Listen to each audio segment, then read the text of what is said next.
Welcome to Jermaine's Guitar Chord channel for all your guitar shapes. Hey everyone, welcome back to Jermaine Gordon Guitar Chord Shapes. If you are new here, I am Jermaine, and this channel is all about helping you understand guitar chords through the caged system, one shape at a time.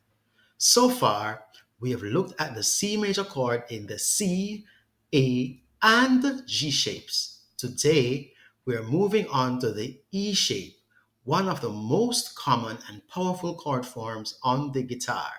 By the end of this lesson, you'll see how the E shape connects with the G shape we learned last time and how it gives you another position for the C major chord higher up the neck.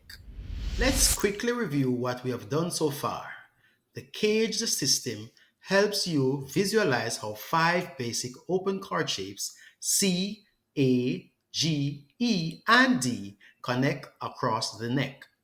In our last video, we looked at the G shape for the C major, which was found around the 8th fret. Now, as we move further up the neck, the next shape in the sequence is the E shape. Let us start by looking at the E major chord in open position. It's a comfortable shape. Index finger on the first fret of the G string, middle finger on the second fret of the A string, ring finger on the second fret of the D string. That's your E major chord. Now, if we move this entire shape up the fretboard and use a bar to replace the open strings, we can create major chords in any key. This movable shape is what we call the E shape in the caged system. Here is how we find C major using the E shape. 1. Find the note C on the low E string. That's at the 8th fret. 2. Place your index finger across all 6 strings at the 8th fret to form a bar. And 3.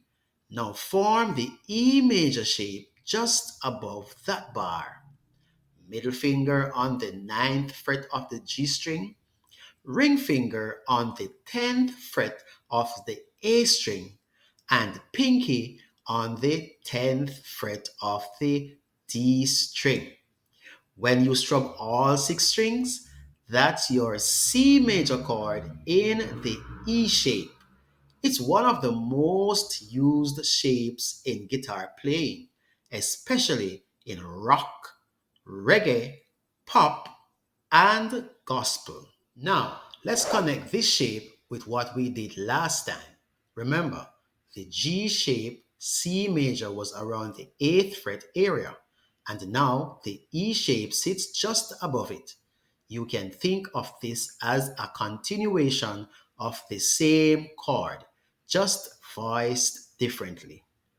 This shows how the caged system beautifully overlaps. Every chord connects into the next, giving you a full picture of how the same chord can appear in multiple spots. Here is a short exercise to tie things together. 1. Play C major in the G shape 8th fret area. 2. Shift into the E shape version, starting with your bar at the 8th fret.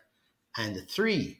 Listen to how both shapes represent the same chord but have a slightly different tone and character. Practice going back and forth between them slowly. It will help you hear and feel the connection between these shapes. And that's our lesson on the C major chord using the E shape in the caged system.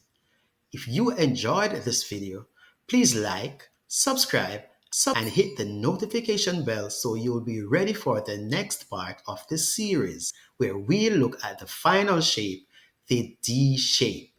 Keep practicing, stay patient, and remember, learn, practice, play. Thanks for watching and see you in the next lesson. If you enjoyed this lesson, Don't forget to like, subscribe, and hit that notification bell so you don't miss the next tutorial.